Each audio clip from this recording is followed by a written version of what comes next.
أعزائي المستمعين، صباح الخير أو مساء الخير حسب التوقيت اللي هتفتحوا فيه الفيديو. هنتكلم النهارده مع حضراتكم عن جبال السلسلة واللي بيوجد بيها المعابد الدينية من عصور الأسرات 18 وال19 وال20. مش كده بس، لكن مكملين لغاية عصر الجريكو رومان. والمنطقة دي اتعرفت خلال الدولة الوسطى، واتعرفت إنها المكان اللي بيتم التنبؤ فيه بمقدار ارتفاع مياه الفيضان في النيل داخل أرض مصر.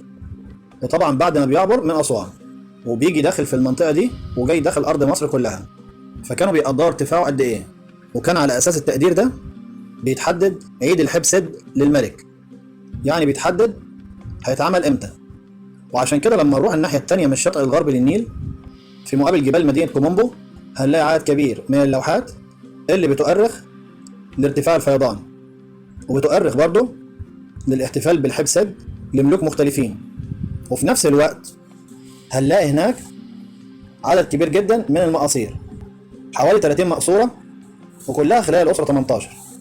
وأول مقاصير بيعود لعصر الملكة حتشبسوت، وآخرها هنلاقيه بيعود لعصر الملك حورمحب. والمقاصير دي كانت مخصصة للإله حعبي إله النيل، ومخصصة كمان لآلهة فيضان النيل. وكانت المقاصير دي أصحابها أحياء، والمقاصير كانت بتحفظ فيها تماثيل لهم. والمقاصير برضه حضراتكم كانت بتبذر بالحبوب، يعني كانوا بيرشوا ويزرعوا فيها حبوب عشان لما يرتفع النيل وقت الفيضان فتنبت الحبوب دي في داخلها. وعشان كده هنلاقي ان المقاصير دي على حافة النهر. ومع نهاية الأسرة 18 توقف بناء المقاصير بالمنطقة وأصبحت منطقة محاجر بس.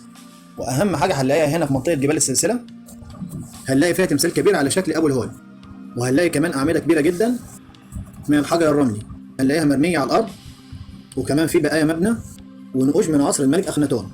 وفي مقصورة الملك حورمحب واللي هنلاقيها مقصورة كبيرة جدا هنلاقيها بتحتوي على مناظر لآلهة النيل، ودول حوالي 170 إله مصورين على جدران المقصورة، ودول مسؤولين عن الفيضان في أرض مصر.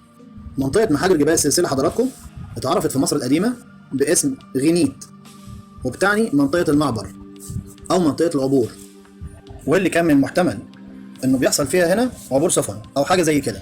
أما بالنسبة للإله الرئيسي لمنطقة غينيت كان الإله حورس رب غينيت، وده عشان المنطقة دي كانت تبع لمنطقة إدفو. وزي ما هو معروف إن الإله حورس هو الإله الرئيسي لإدفو.